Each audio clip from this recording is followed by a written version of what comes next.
Bonjour à tous, c'est Thibaut, j'espère que vous allez bien. Aujourd'hui on se retrouve pour une toute nouvelle vidéo. Attendez, je sais ce que vous vous dites. Vous dites mais il est fou, il a câblé, ça y est, il a dépassé un point de non-retour. Et non, en fait, si vous le savez pas, je fais pas mal de lives sur ma chaîne YouTube. N'hésitez pas à activer la cloche pour être au courant des lives. Et malheureusement, dans un live où j'étais un peu fatigué, j'ai promis à certains abonnés de faire un top avec des animés, enfin vous voyez ce qu'il y a dans le titre. Je ne suis pas prêt, je ne suis clairement pas prêt pour faire ça. Déjà parce que je ne consomme pas ce type d'animés, je sais pas si on peut appeler ça des animés, mais du coup, je me suis dit, je vais contourner le truc un peu en vous présentant 6 animés ecchi à la limite de ce style. Voilà, en tout cas, j'espère que ça vous plaira. Cette vidéo, c'est à prendre en full troll.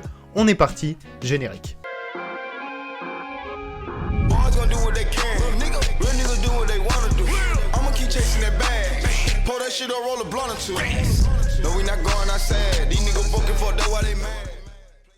On va commencer avec un animé que j'ai vu, je suis tombé dessus, j'ai dit mais sur quoi je suis tombé? Ça a démarré pourtant si bien. Sorti en 2015, il y a 12 épisodes de 24 minutes, je parle de Shinmai Mahou no Testament, disponible sur Crunchyroll, ça rentre plus dans le genre action, ecchi, romance et surnaturel. Donc dans cette histoire, on va suivre Toju Basara et un jour, il y a deux filles qui vont venir habiter chez lui suite au mariage de son père, donc deux belles-sœurs. On va se rendre compte qu'en fait c'est pas du tout ses belles-sœurs, c'est en réalité deux jeunes démons. L'une d'entre elles est la future reine des démons et l'autre est sa succube. Par un événement qui va se passer, je vous laisse le découvrir, il va devenir le maître de ses deux sœurs. Et donc on va suivre cette histoire qui est, voilà, vous l'aurez compris, hein, ça rentre parfaitement dans le titre. C'est sympa, je pense que ça se laisse voir et ça rentre parfaitement dans le thème. Donc on passe tout de suite au deuxième animé. Docu Hentai X Heroes. Non, ce n'est pas un hentai, c'est un animé sorti sur Wakanim en 2020. Il y a 12 épisodes de 24 minutes. Ça rentre un peu en genre action, comédie, ecchi, mature, romance, school life et surnaturel.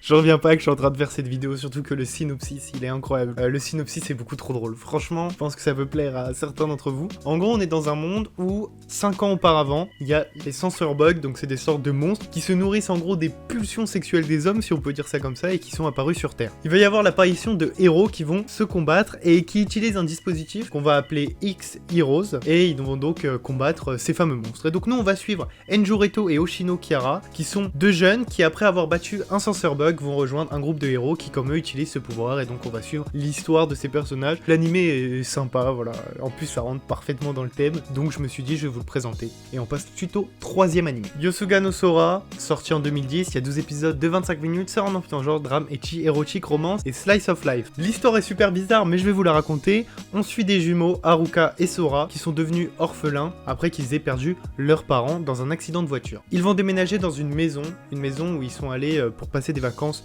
plus jeunes pour recommencer leur vie. Et donc on va suivre l'histoire de ces personnages, il y aura des bails un peu d'inceste et tout, enfin bref, c'est très bizarre, mais voilà, l'animé en vrai, les gens aiment pas mal, mais il reste aussi complètement dans le thème, donc pour tous ceux qui voulaient des animés comme ça, bah voilà, n'hésitez pas à aller voir celui-là, il y a de bons retours dessus. Donc voilà, on passe suite au quatrième animé. On va parler maintenant de High School of the Dead, disponible sur Netflix, il y a 12 épisodes de 25 minutes, c'est sorti en 2010, ça rentre dans un genre action, drame, ecchi, horreur, épouvante, surnaturel et thriller. L'histoire, elle est simple, il y a une étrange maladie qui va apparaître, et les gens vont mourir de cette maladie et être ramenés d'entre les morts, mais quand ils vont revenir sous forme de morts vivants, sous forme de zombies. Nous on va suivre un groupe lycéen qui va essayer de survivre à cette épidémie de zombies, et on va voir ce monde post-apocalyptique où ils vont se la mettre, et il y a énormément de ecchi, c'est dommage parce qu'il n'y a pas beaucoup d'animés post-apocalyptiques zombies, et ça aurait pu être quelque chose de très cool, mais il y a clairement trop de ecchi pour moi. Mais voilà, n'hésitez pas à aller voir ça, c'est assez connu, il y a l'anecdote de Mastu dessus qui est assez connue, donc voilà, je vous le conseille. On passe suite au cinquième animé. Masugakuen HXH, disponible sur Crunchyroll. Quand je l'ai découvert, j'ai cru que c'était un épisode d'Hunter x Hunter, mais pas du tout. En fait, je pensais que c'était un épisode que j'avais pas vu d'Hunter x Hunter parce qu'il y avait écrit HXH, mais pas du tout. Pas du tout, en fait, c'est un animé sorti en 2016. Il y a 12 épisodes de 24 minutes. Ça rentre plus dans le genre action, comédie, ecchi, fantasy, romance, school life, science-fiction et surnaturel. On va suivre Ida Kizuna qui possède une sorte de pouvoir nommé HHG, donc Earth Hybrid Gear, qui est pas un pouvoir exceptionnel, hein, parce qu'il y a plusieurs personnes comme lui qui le possèdent. Il va être transféré dans une académie de défense où des personnes comme lui utilisent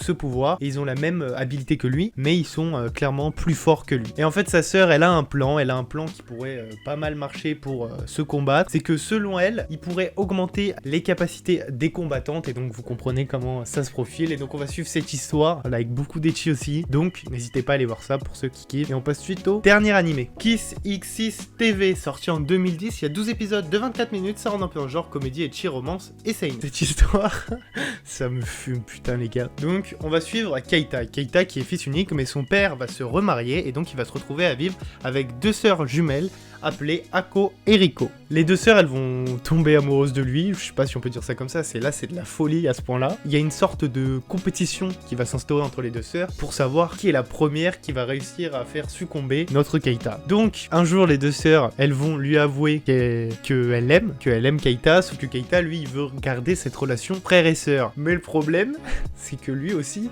par la suite après cette révélation, il va commencer à être attiré par les sœurs et donc on va tomber dans une sorte de triangle amoureux un peu bizarre, mais l'animé voilà, il est pas prise de tête, il est sympa, je vous conseille aussi. Et puis ça rentre parfaitement dans le thème, ça me fume ce genre d'animé, vraiment ça me termine. Mais voilà, en tout cas j'aurais fait cette vidéo, j'aurais réussi à faire cette vidéo, dont au début je voulais pas du tout faire, mais je me suis dit voilà, je vais présenter des animés assez sympas, pas prise de tête, plutôt cool, pas trop long, et comme ça j'aurais fait cette vidéo. Donc voilà, n'hésitez pas à vous abonner, à liker, à partager cette vidéo, il y a plein de choses qui arrivent différents, hein, ça...